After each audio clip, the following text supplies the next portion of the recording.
here high and dry. Oh, well, I don't wanna jinx it, baby, and twist myself at the spine. Don't wanna overthink it, baby. It's just twist your body and mine. Baby, you give me ice and fire. You're giving me wind and rain. You're some kind of butterfly. Baby, you give me midnight. You whip up my appetite. Don't leave me here high and dry. Oh, but I don't wanna jinx it, baby. Let's not get ahead of my time. Oh, but I don't wanna miss you, baby. So I stand up and speak just my mind. Oh.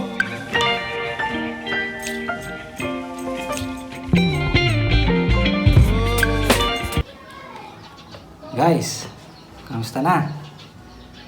So, sa mga nag-aabang sa part 8 ng ating scrambler modification.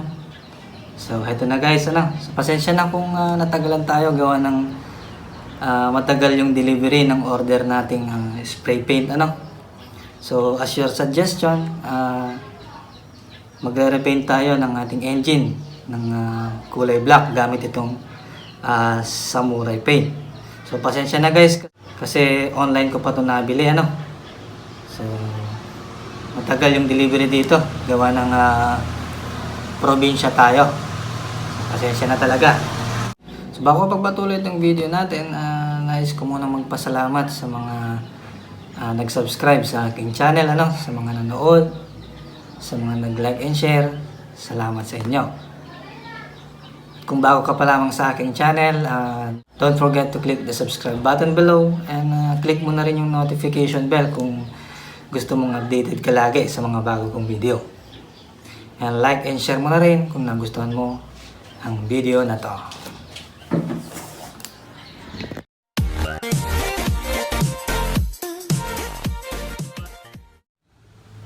Guys, before we proceed to engine repainting, papakita ko muna yung mga tools na gagamitin natin. First, yung gagamitin nating pintura. So, gagamit tayo ng samurai paint. So, samurai paint, baka naman magpipintura pa naman ako ng fuel tank ng ating motorsiklo. Pang pintura lang. Guys, highly recommended ko to sa inyo gawa ng subok ko na to, and yung pinangpintura natin sa ating frame at ng iba pang parts ng ating motorsiklo ay gumamit tayo ng samurai paint, at yung resulta nito ay napakaganda, Kung magpipintura kayo ng inyong motor, pwede kayong gumamit ng samurai paint. So siguradong sigurado guys, yung output nyo ay makakalabasan na may maganda. Guys, yung gagamitin pala nating spray paint ay hindi basta-basta. Dalawa yung component niya. 2-in-1 in a can siya. So, meron siyang paint, meron din siyang hardener or what we call it epoxy. So sigurado guys, itong paint na to mas matigas compared to normal paint lang. So yung mga paint na iba ay or kadalasan ginagamit ay paint lang, wala siyang hardener. Pinakauna dyan, gagamit tayo ng primer syempre. So yan, 2KO4 Surfacer Gray gagamitin natin dyan. Pangalawa, syempre yung ating base coat or main paint natin, yung kulay ng ating engine. So, gagamit tayo ng 2KO7 Track Bed Black. Siyempre yung last, yung clear coat natin. Ayan, 2K01 clear. So bali tatlo yung gagamitin natin pintura. So primer, yung kulay na gagamitin natin, and then clear coat.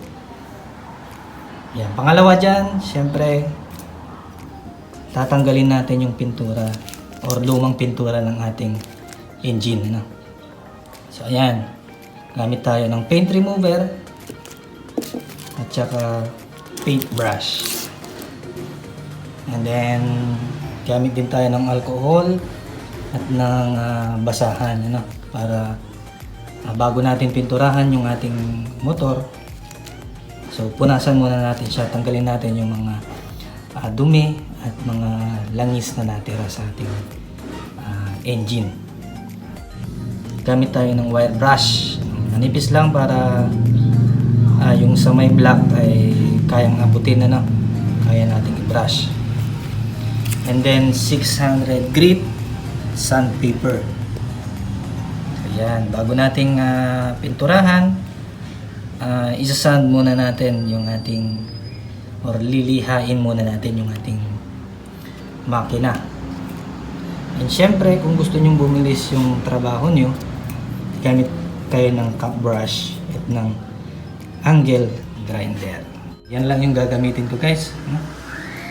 So proceed na tayo sa pagre-repaint. Yung mga papa-shoutout nga pala, guys, ano, sa bandang dulo na lang yan.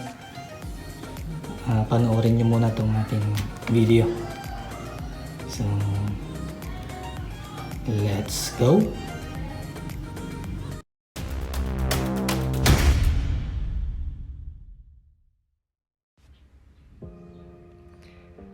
Guys, ito na yung ating makina. So naibaba ko na siya sa ating motor. So faded na yung kanyang pintura at nagbabakbak na rin. Kung inyong titignan, madumi na siya, no? So madami siyang mga putik na tumigas, kaya linisan na natin to. Guys, nga pala, baka may magtanong sa inyo kung magkano itong ating spray paint at kung saan natin nabili. Sad to say, medyo mabigat sa bulsa itong ating spray paint, no? Kasi 585 pesos yung bawat isa na ito. Sulit naman to, ano? Kahit na mahal, at least yung output natin ay maganda. Hindi ka magsisisi. At nabili ko to through Lazada from Motoposh Motorcycle Shop. So shout out nga pala sa Motoposh Motorcycle Shop. Salamat sa magandang transaction. At nakarating sa akin itong ating spray paint. So proceed na tayo. Guys, bago ang lahat, ano, tanggalin muna natin yung natitirang pintura itong ating engine at yung mga dumi niya, guys, ano, para mas dumikit pa yung ipipintura natin mamaya. So gagamit tayo ng ating paint remover, no, para mas madali yung ating trabaho.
Guys, gagamit tayo ng gasoline para pantanggal natin sa mga tumigas na lupa na may kasamang oil So ito guys, pang degreaser natin para mas madaling matanggal. Hindi kasi kayang tanggalin ng sabon lang So gagamit tayo na ito.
After nating ma-degrease yung ating engine tatanggal naman na natin yung mga tumigas na lupa na may kasamang oil or langis. So gagamitan natin ng 600 grit na sandpaper So ayan, gamitin natin muna dito sa may block nya. Magwe-wet sanding tayo guys.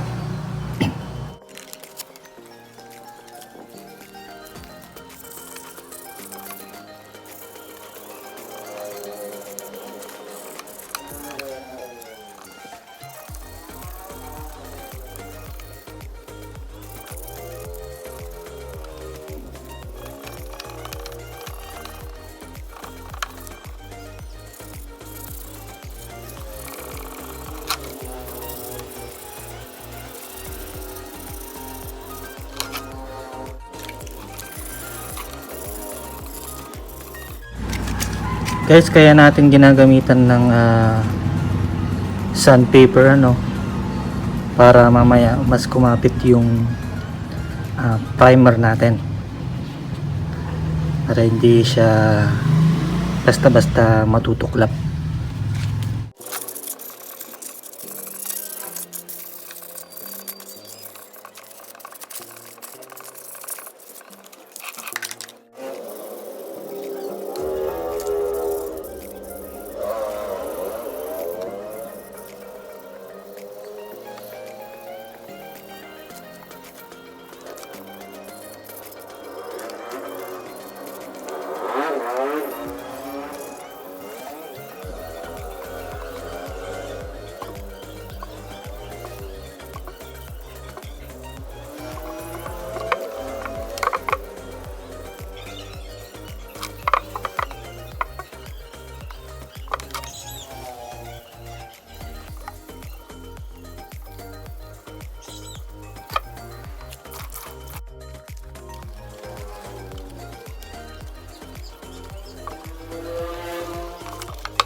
Bago tayo mag-apply ng paint sa ating makina, So siguraduhin muna nating malinis ito. Kailangan wala siyang alikabok o anumang dumi at langis ano. So gagamit tayo ng alcohol at ng basahan guys.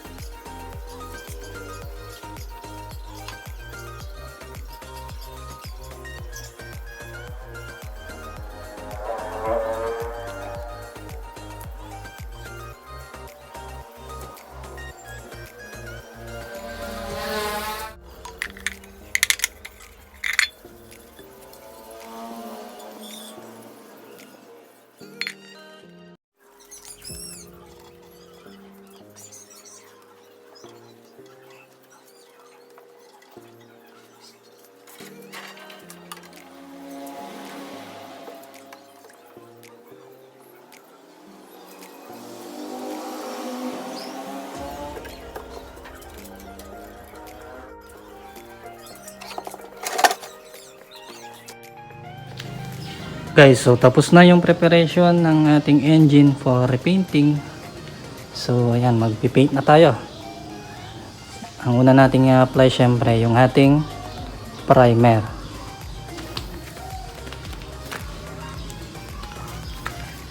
So yung primer natin, ang code niya 2KO4 Surfacer Gray.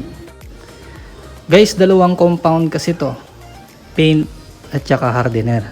So kung titignan nyo, dalawa yung cup niya. So hati kasi ito guys.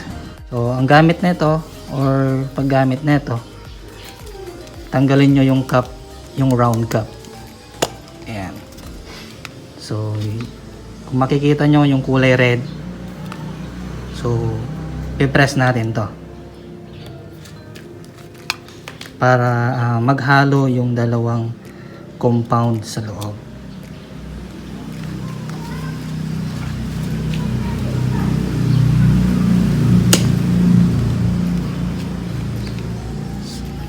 So ganun lang guys, kailangan marinig nyo yung pop pag press nyo siya, and then feel nyo kung gumagalaw na yung spring nya.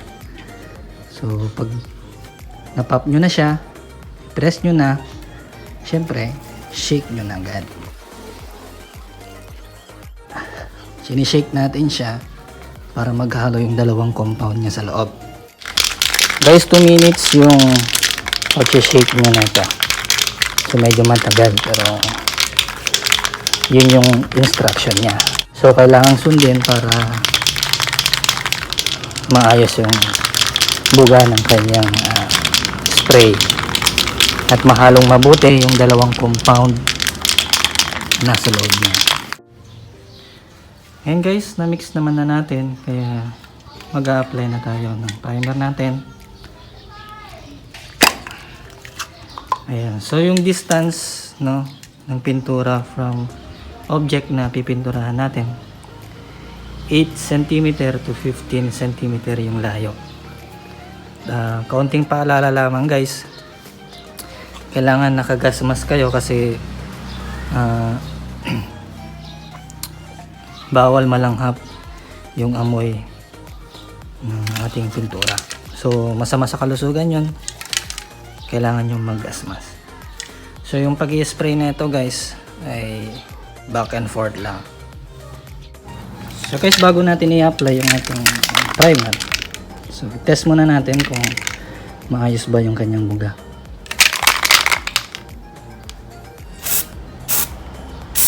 So yan, apply natin.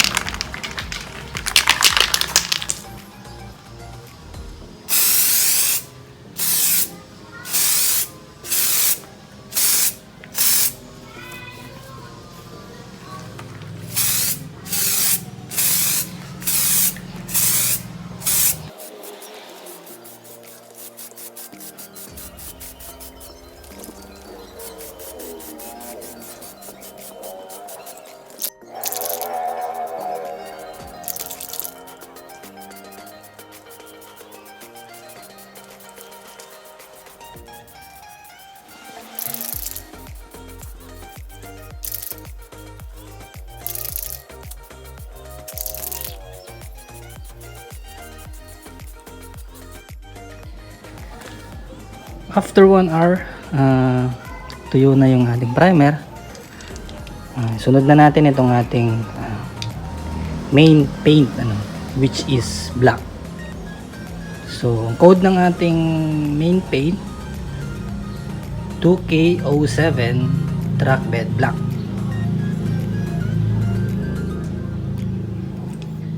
So, same pa rin yung procedure kanina sa primer natin.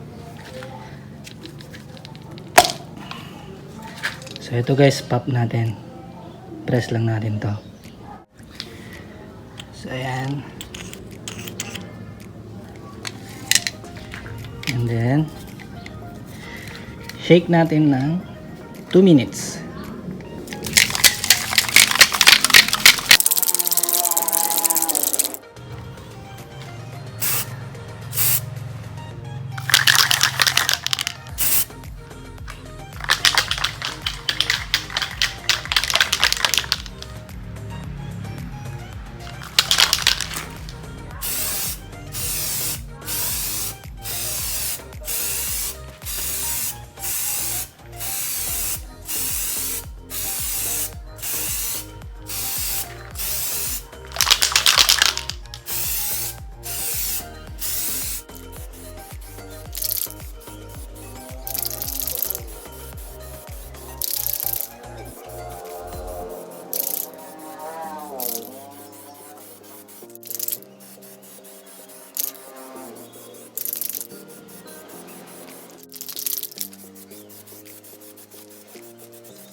Guys, tuyo naman na itong ating paint after 30 minutes. Madali lang naman siyang matuyo. Kaya mag-apply na tayo ng clear coat. So ito yung code ng clear coat natin, 2K01 clear. So same procedure pa rin sa ating primer at ng black paint natin or yung track bed natin kanina. So parehas lang.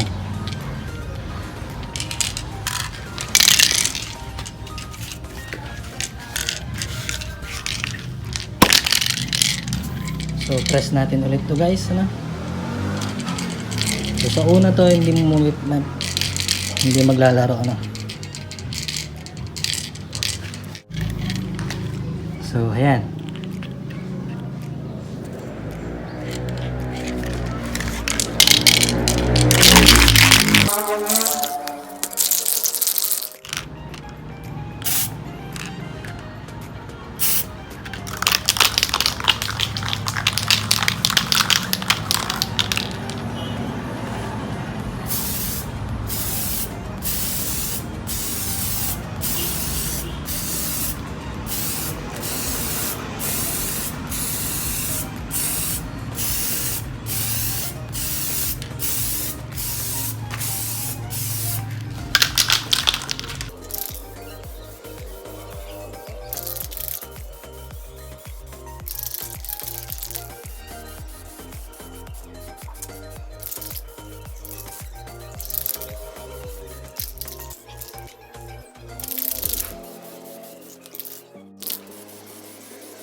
Kamoto adik, this is our output,